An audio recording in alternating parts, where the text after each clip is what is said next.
क्या आपको भी लगता है कि पूरी दुनिया सिर्फ आपको ही देख रही है, नोटिस कर रही है? यदि हाँ, तो आपको शायद मेन कैरेक्टर सिंड्रोम हो सकता है। आजकल सोशल मीडिया पे एक वर्ड मेन कैरेक्टर सिंड्रोम बहुत ज्यादा वायरल हो रहा है, लेकिन क्या ये कोई साइकियाट्रिक इलनेस है? नहीं, यह एक साइकोलॉजिकल फिनोमिना है जहाँ पे इंसान को लगता है कि सारी दुनिया उसके इर्द गिर्द ही घूम रही है। इसके कुछ एक मुख्य लक्षण होते हैं, जैसे इनको लगता है कि हर जना उन्हीं को नोटिस कर रहा है, सारे जने उन्हीं के सराउंडिंग में घूम रहे हैं, या उनकी स्टोरी है जो सबसे ज्यादा इम्पोर्टेंट है। अब बात आती है कि यह होता क्यों है। हमारा दिमाग हमारी कहानी का नरेटर होता है, लेकिन रिसेंटली जो इंस्टाग्राम रील्स हैं, वीडियोस हैं, या फिर व्लॉग्स के थ्रू आने वाले वैलिडेशंस हमारी इस भावनाओं को और बढ़ा देते हैं कि हम अपनी कहानी के मुख्य किरदार या हीरो हैं।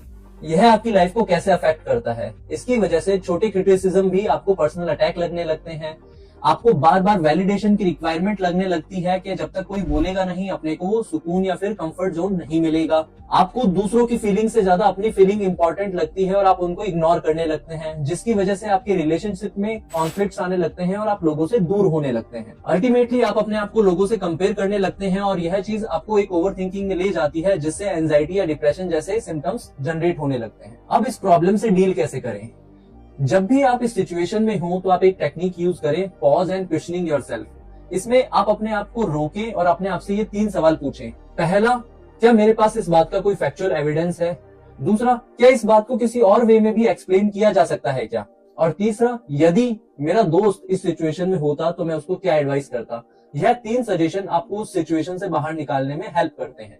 यदि फिर भी आप उस सिचुएशन से बाहर नहीं निकल रहे हैं और आपको ओवरथिंकिंग, डिप्रेशन या फिर नार्सिसिस्टिक ट्रेट्स डेवलप हो रहे हैं, तो आप इस चीज को इग्नोर मत करें, अपने डॉक्टर से मिले और कंसल्ट करें। और याद रखें कि जिंदगी कोई फिल्म नहीं है, बल्कि करोड़ों लोगों की कहानियों का एक संगम है। यदि आप भी ऐसे इमोशनल डिस्टर्बेंसेस से जूझ रहे हैं तो कमेंट सेक्शन में लिखें मेन कैरेक्टर सिंड्रोम, और हम आपको इससे डील करने के तरीके डीएम करेंगे। धन्यवाद।